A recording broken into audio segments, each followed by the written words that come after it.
Luke chapter 9.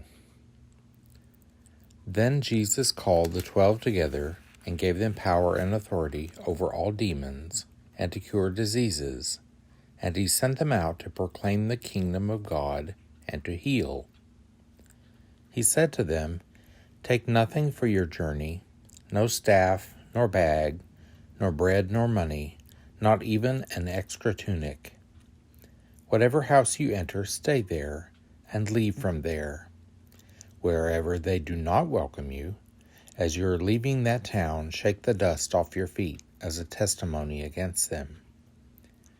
They departed and went through the villages, bringing the good news and curing diseases everywhere. Now Herod the ruler heard about all that had taken place, and he was perplexed, because it was said by some that John had been raised from the dead, by some that Elijah had appeared, and by others that one of the ancient prophets had arisen. Herod said, "John I beheaded, but who is this about whom I hear such things?" And he tried to see him. On their return, the apostles told Jesus all they had done. He took them with him and withdrew privately to a city called Bethsaida. When the crowds found out about it, they followed him, and he welcomed them and spoke to them about the kingdom of God and healed those who needed to be cured. The day was drawing to a close, and the 12 came to him and said, "Send the crowd away, so that they may go into the surrounding villages and countryside to lodge and get provisions, for we are here in a deserted place." But he said to them, "You give them something to eat." And they said, "We have no more than 5 loaves and 2 fish, unless we are to go and buy food for all these people." For there were about 5,000 men. And he said to his disciples, "Make them sit down in groups of about 50 each." They did so, and made them all sit down, and taking the 5 loaves and the 2 fish, he looked up to heaven and blessed and broke them, and gave them to the disciples to set before the crowd. And all ate and were filled. What was left over was gathered up, 12 baskets of broken pieces. Once when Jesus was praying alone, with only the disciples near him, he asked them, "Who do the crowd say that I am?" They answered, "John the Baptist, but others Elijah, and still others that one of the ancient prophets has arisen." And he said to them, "But who do you say that I am?" Peter answered, "The Messiah of God." He sternly ordered and commanded them not to tell anyone, saying, "The Son of Man must undergo great suffering, and be rejected by the elders, chief priests, and scribes, and be killed, and on the 3rd day be raised." Then he said to them all, "If any want to come and become my followers, let them deny themselves and take up their cross daily and follow me. For those who want to save their life will lose it, and those who lose their life for my sake will save it. What does it profit them if they gain the whole world, but lose or forfeit themselves?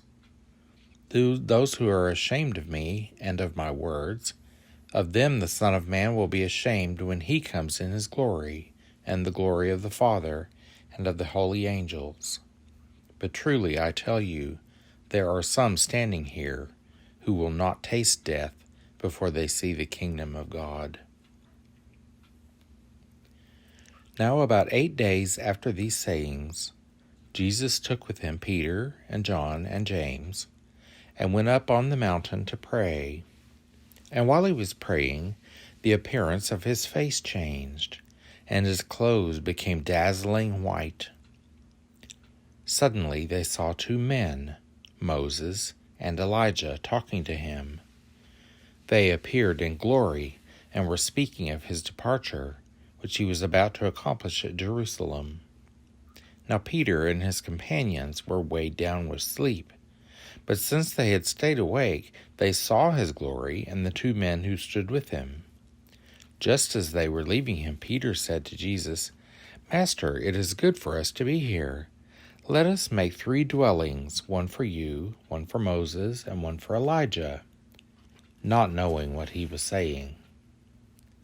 While he was saying this, a cloud came and overshadowed them, and they were terrified as they entered the cloud. Then from the cloud came a voice that said, "This is my Son, my chosen. Listen to him." Then when the voice had spoken, Jesus was found alone. And they kept silent, and in those days told no one of any of the things they had seen. On the next day, when they had come down from the mountain, a great crowd met him. Just then a man from the crowd shouted, "Teacher, I beg you to look at my son. He's my only child." Suddenly a spirit seizes him, and all at once he shrieks. It convulses him until he foams at the mouth. It mauls him and will scarcely leave him. I begged your disciples to cast it out, but they could not. Jesus answered, "You faithless and perverse generation, how much longer must I be with you and bear with you? Bring your son here." And while he was coming, the demon dashed him to the ground in convulsions. But Jesus rebuked the unclean spirit, healed the boy, and gave him back to his father. And all were astounded at the greatness of God. While everyone was amazed at all that he was doing, he said to his disciples, "Let these words sink into your ears. The Son of Man is going to be betrayed into human hands." But they did not understand the saying. Its meaning was concealed from them, so that they could not perceive it, and they were afraid to ask him about the saying. An argument arose among them as to which one of them was the greatest. But Jesus, aware of their inner thoughts, took a little child and put it by his side. And he said to them, "Whoever welcomes this child in my name welcomes me, and whoever welcomes me welcomes the one who sent me. For the least among all of you is the greatest." And John answered, "Master, we saw someone casting out demons in your name, and we tried to stop him because he does not follow with us." But Jesus said to him, "Do not stop him, for whoever is not against you is for you." When the days drew near for him to be taken up, he set his face to go to Jerusalem, and he sent messengers ahead of him. On their way they entered a village of the Samaritans to make ready for him, but they did not receive him, because his face was set toward Jerusalem. When his disciples James and John saw it, they said, "Lord, do you want us to command fire to come down from heaven and consume them?" But he turned and rebuked them. Then they went on to another village. As they were going along the road, someone said to him, "I will follow you wherever you go." And Jesus said to him, "Foxes have holes, and birds of the air have nests, but the Son of Man has nowhere to lay his head." To another he said, "Follow me." But he said, "Lord, first let me go and bury my father." But Jesus said to him, "Let the dead bury their own dead. But as for you, go and proclaim the kingdom of God." Another said, "I will follow you, Lord, but let me first say farewell to those at my home."